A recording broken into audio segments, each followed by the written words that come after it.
Okay. Awesome. Welcome. It is 3 p.m. on a Thursday afternoon, 3:03, because we're Midwestern, a little late here.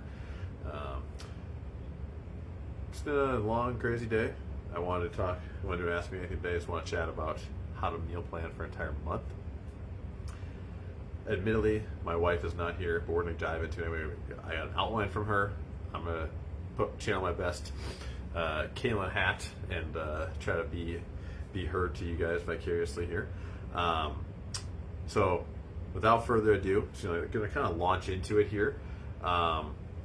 This is just going to be an outline. I'm going to attach like a document, like a link for you guys to fill out if you guys want to get access to kind of the actual like text outline of how this goes, how to think about it.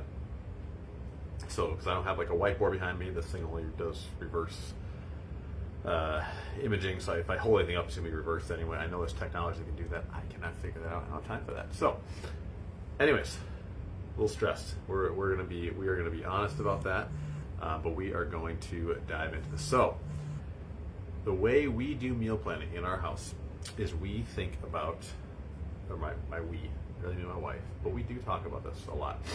We think about, like, she thinks about an entire month at a time. So roughly around the end of 1 month, the beginning of next, she's going to sit down at some point and spend probably, I'm going to guess, 5 minutes to an hour. I could be wrong, it could be longer. She might kind of say, okay, that's actually not true. It's an hour and a half. I don't know. I don't think it's longer than an hour and a half. Going through the month and meal planning. So that's the way that she's chosen to do it. That may sound overwhelming to you guys, but I'm going to break it down and maybe make it a little less overwhelming. Basically, it's a framework. This is a tool. This is an option you have to do. So you're not let's just say every week you stress over meal planning because you're meal planning every single week. Well, what if you meal plan for the entire month? Then you only have to stress about it once a month. There's a couple of tips and tricks I think that'll be really, really helpful. So hear me out here. Maybe do this every 2 weeks. Adapt it how you want to. So first of all, always remember this is a learning process. You're not going to get it perfect right away. You're going to make mistakes. You're going to get to a certain week and go, I don't want any of those 3 things. I don't have the energy cooking any of those 3 things. Okay? That's going to happen. Doesn't mean this was a bad process. You're just going to say, what went on? What did I learn? What could have been a better meal, different meal? What went on in life? What should we have? Maybe I can make freezer meals for the situation that I can just thaw out. So, learning process, you'll not get it perfect right away. All right, so first step, if you're going to do a monthly meal plan, you got to know what's on your calendar, right? So for some of you guys, you barely keep a calendar. Some of you guys live and die by your calendar. We are more than live and die by our calendars kind of people, even though I am not the most organized person in the world. From a time-oriented standpoint, I still keep a pretty detailed calendar. I have my Google Calendar up all the time. Maybe your paper, maybe you're a calendar on the fridge kind of person, calendar, whiteboard somewhere, whatever it is. You gotta look at that. You gotta know everything that's happening in that given month. Because if you don't know what's happening in a month, you're planning to cook a certain day that you're gonna have friends like invite you over, and you already knew that was happening. So make sure everything that you know of is on that calendar, which is more of a different habit to talk about. So there you go. Now look at your calendar. What's already there? So the first question, this is a fun question. Ask yourself, so as you're looking at this calendar, say, what do I already have on that calendar that I don't have to plan for? Maybe you're invited to a wedding. Maybe you and your friends get together for dinner once a month. Maybe there's a graduation party. Sweet. Check that date off the calendar. You don't have to cook. That's great. There you go. Problem solved. 1, 2, 3, 4 days already done. You only have 24 to 27 to go. That's great. So think through that. That's a fun question. It's an easy question. Start there. Then, maybe you're gone for a week at the cabin now, or you're going out of town for a weekend. Think through that as well. Say, is this something I need to prepare some food for? Make sure we either got some snacks ready, or we actually prep some meals ahead of time. I think I said this on a previous one. We really like when we travel and we're driving somewhere and still in state, just making a bunch of taco meat and pulled pork and bringing those up there, and that's just kind of all you eat. And for the dinner and maybe it's lunch. That's it. Just make a ton of it. Throw in the freezer, bring it up there. You can put taco meat on so many different ways. You don't have to have tacos. You can do bowls. Whatever. You can do pulled pork on sandwiches. You can do it on a salad. You can do it there's pulled chicken, whatever. Just do that. Then you have to cook. Love that. That's our idea. Think about things like that. That might involve some cooking ahead of time, but then, the 3 days you're at the cabin, 4 days you're at the cabin, whatever, you don't have to cook. Maybe you're flying somewhere that's very different. That's a different situation. You're not meal planning for that time because you're going to go to wherever you're flying to and you're going to eat there, and you're not cooking. You're not meal, so then you don't have to worry about those dates either. The next thing, so far it's like have your calendar somewhere you can look at it that doesn't stress you out. Think about what's already going to be provided for you. Then think about like where are you traveling? Where do you need to bring food? Perhaps like that's going to involve the week before planning a little bit. Then this is a really good question. I think because you're looking at things you have on your calendar, right? Say you have a kid's sporting event. For us, we have Monday night. Every Monday night we have a Bible study with our friends with some friends from church. That's a busy night. Like we got to head out the door around 6, a little earlier. It's easier to not have to cook that night too. So, in other words, what nights do you not want to cook? So therefore, somewhere before that night, you should plan on cooking a meal of enough amount of food that you can now eat it again the next night, or 2 nights later because you don't like doing leftovers or you like doing the same thing back-to-back nights. So if that floats your boat, that's awesome. We love leftovers. I don't see any difference between leftovers and freshly made food. Or whether it's frozen and then it's thawed, it's all good in my mind. So think through that. So for us, since we have Monday night Bible study every week, we want to have something we make on Sunday that has enough food for Monday. Now, does that mean we do that every single time? No. There's times we forget to cook on Sunday because Sunday's too busy. We're being invited somewhere, and then we don't have food made. And so we're like, okay, quick, what can we make quick? And we go through our kind of quick meals list of what can dump in the crock pot, like 3 ingredients to cook, or what can be grilled that night and thawed in the day, or whatever it is, and then we're good to go. We figure out a plan. We text about that, communicate about that. Now, I recognize as I'm saying this, my wife and I actually talk about some of the stuff. Now, she still does the planning, but we talk about it. That may not be you and your spouse at all. You might have a spouse who's like, you may be the person who does the meal planning and the cooking and everything, and the other person doesn't do anything. That's not bad. That's the roles you've taken on. That's how your marriage works. That's totally fine. You may be an only parent. You're doing all of it and watching the kids. Very different story as well there. You're not going to have someone else to ask, can you do this once your kids are older? So I recognize that's different. That's a little unique that we talk about it that much and think about it that much. But, maybe, hopefully, each of you can do something. So, you have meals you like to cook, you have ways you like to prepare things, you have meals you like to make. Even just, let's just say you're in that camp of one person does all the planning and almost all the cooking. Could you bless your spouse by saying, I want to cook 1 night a week? Boom, that's going to help a lot. Then you get to have some input on what you're going to cook. So, think through asking this. This is more questions than actual tactical layout stuff. These are really good guiding questions. Where are your free meals? Are you traveling? And what nights would be best not to cook? Would just be this is a huge relief to I'm just grabbing leftovers from the fridge, or I'm grabbing leftovers from the freezer, thawing them out, boom, cook it. That's gonna be how it goes. When she sees those things, she goes, okay, boom. Sunday nights we're cooking something that has enough food for this, and we know how to cook everything we make so that there's leftovers. It's kind of a standard. We always make enough food to feed 6 or 7 people. There's only 4 of us, and 2 of us are under the age of 2. So, but I eat for 2 people. So, so that's a great question. Then this is where it gets very tactical. Go through your frequented recipes. So if you're a cookbook person, this means go to your cookbooks and go to all your tabs and mark where they are. If you are a app user of some sort, whether it's a website you like to go to, favorite things, go there. If it is a Pinterest board, that's what ours happens to be. We just have a shared Pinterest board. I'll actually, in the kind of outline of how we do this, I will link that Pinterest board so you guys all have access to it. So please click below and fill out the form to get access to that. And then, so we go through those frequent recipes. We go through all the different things that we made in the past that we like, and there's a lot on there. And some of the very bottom ones we never even make anymore. Doesn't mean the top ones are all better and recent, just means they've been recently added, right? That's kind of how Pinterest sorts things. There is the ability to search within there, which is really nice, or search within your board, so you can figure out what, if I search chicken, everything with chicken will pop up, or I search beef, everything with beef will pop up, if I search venison, everything with venison will pop up, or whatever. Clearly I just mentioned 3 meats, maybe you want to mention quinoa, or you want to mention kale, like, whatever, strawberries, like whatever the thing is, you can search that in there, and then you can find it pretty quick. And then sometimes she'll spend some time, I know, going, so we go to that board, we go to things we already know. Sometimes she'll search for new things and see, like, okay, this sounds like a good idea. The other night we made sheet pan nachos. We don't have a recipe for sheet pan nachos. She found one.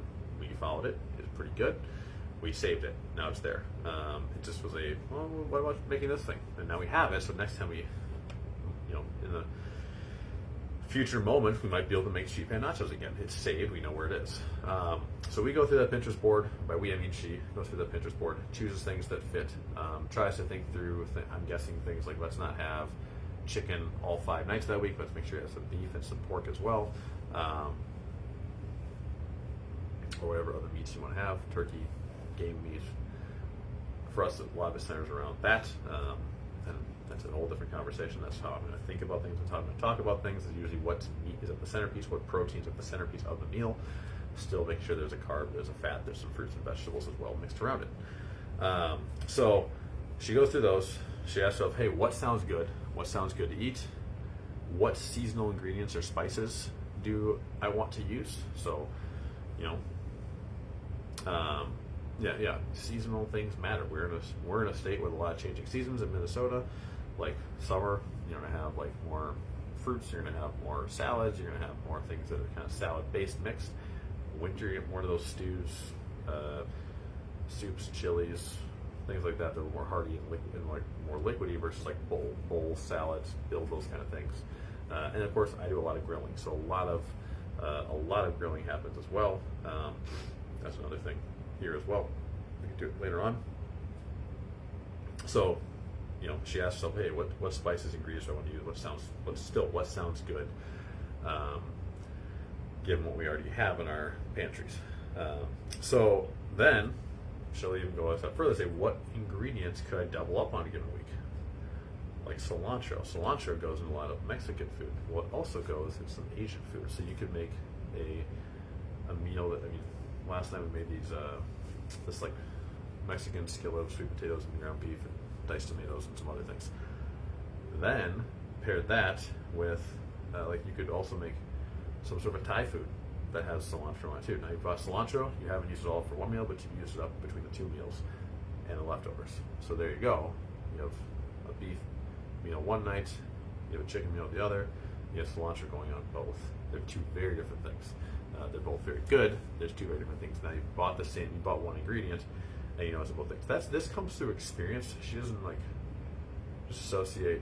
You grow to associate the fact that you can have cilantro with both those things, or lime juice with both of those things, or limes with both those things. But you don't learn. Off the top of our heads, we don't think of that right away. It's just it's time, it's repetition.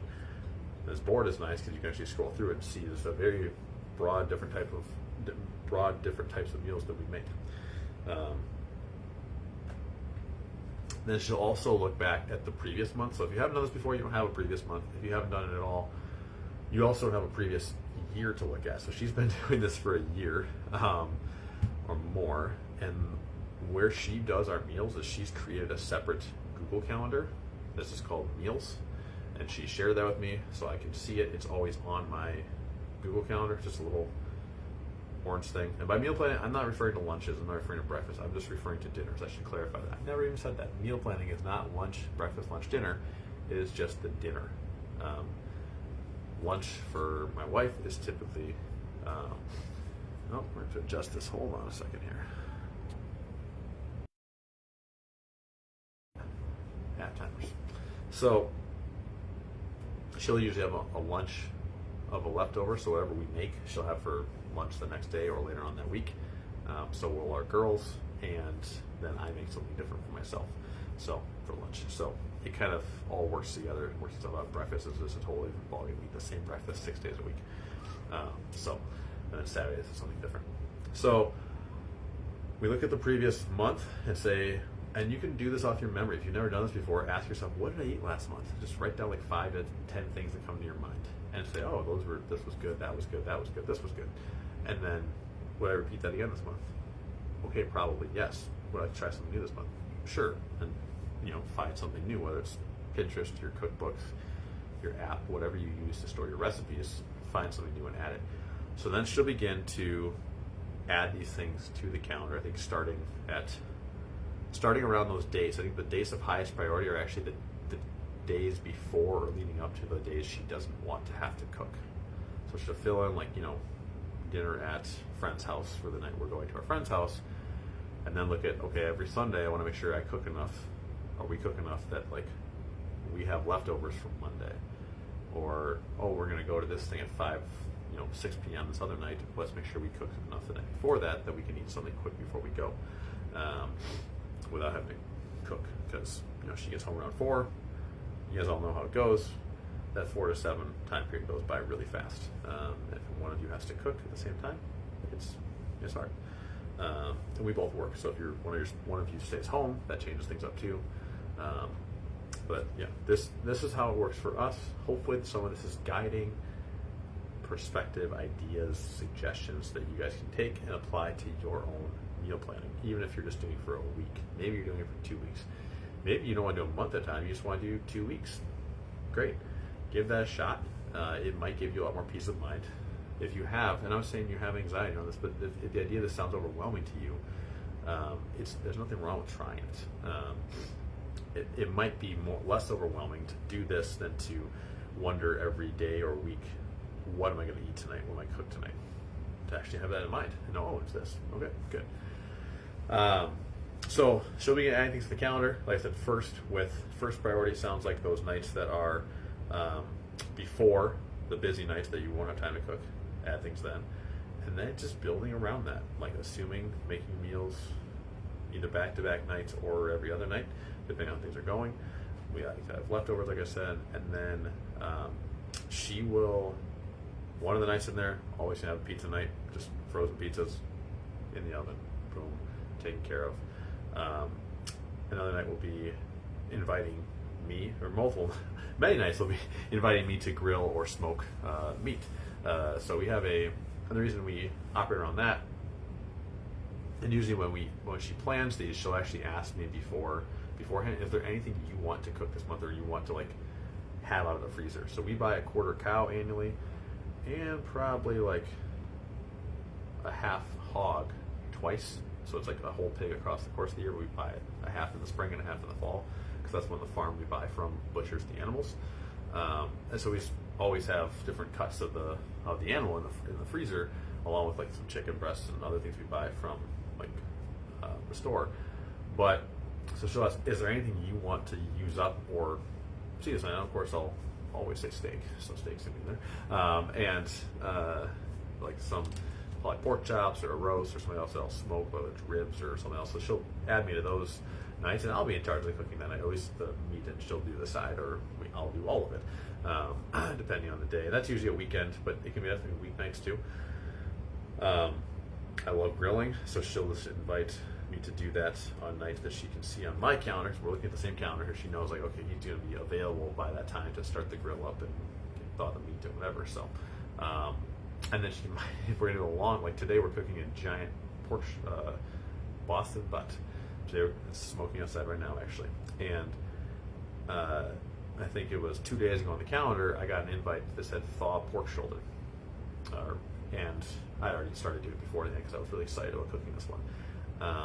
But she'll send me invites like that as a reminder to do that, and it'll pop up and ping me on my calendar, and I'll know, I got to do this thing.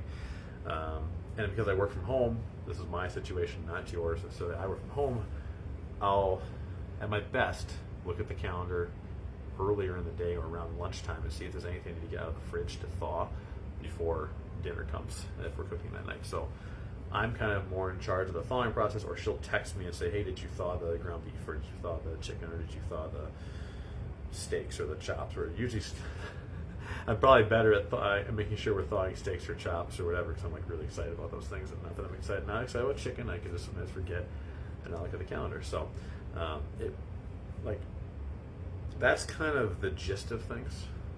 That's a lot.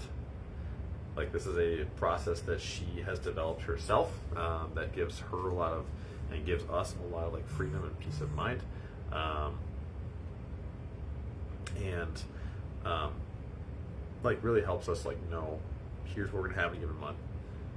And there's times it pops up and says we just don't feel like this thing. We're gonna move pizza night to tonight. Now we're gonna cook the other thing later this week. Fine, that's okay. It's okay to change this up. It's okay for this to be an active living schedule, not something you're bound to and stuck to. If somebody goes, I don't want to do that because what if I feel like not having that thing that night? Then you don't have to. Look at like the next week or two and say, I want to have that thing. If you already have it, great. We do a lot of our grocery shopping like at the beginning of the month at Costco. We get a ton of things, just trying to make sure we get enough. We don't have to go back there a lot.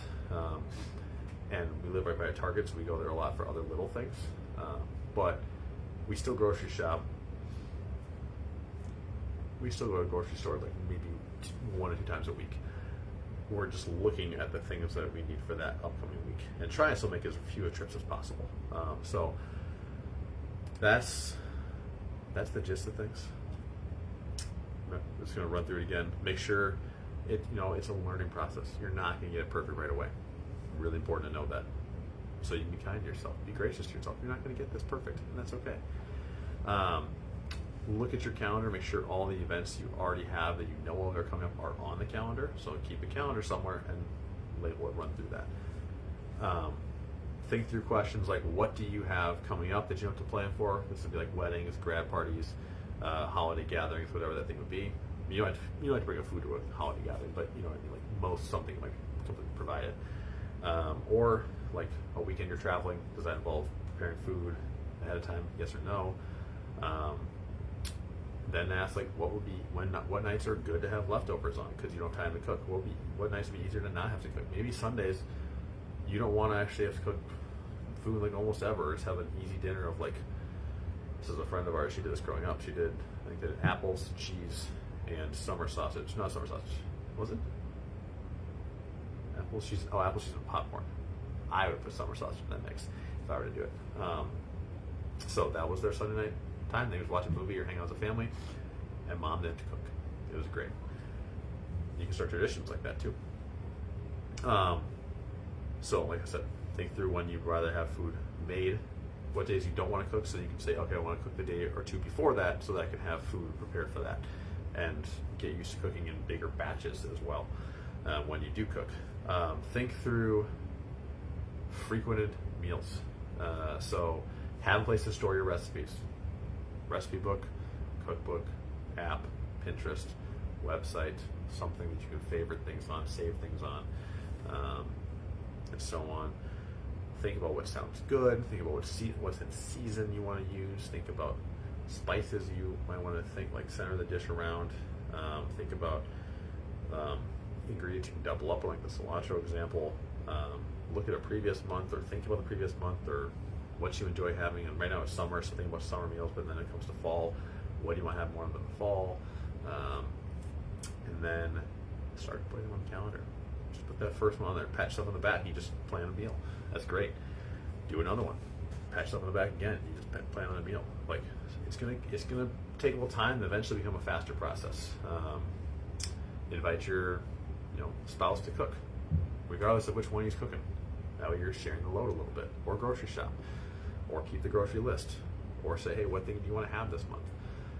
Include that in there so that you guys are all participating. Or ask your kids, what do they want to have and what do they want to help cook. There you go. Now you're cooking as a family. So there's some ideas. If there's an outline, I'm sure she'd be able to answer more questions. If you guys have questions on this, comment below. Happy to do that, and I will eventually get this document up there as well, so you can fill that out and get access to the outline if you want to kind of just have this at your disposal, so you can run through these questions and tips and start your own monthly meal planning journey. Just dinners again. So thanks for tuning in, guys. Hope this is helpful, and I look forward to chatting in the near future.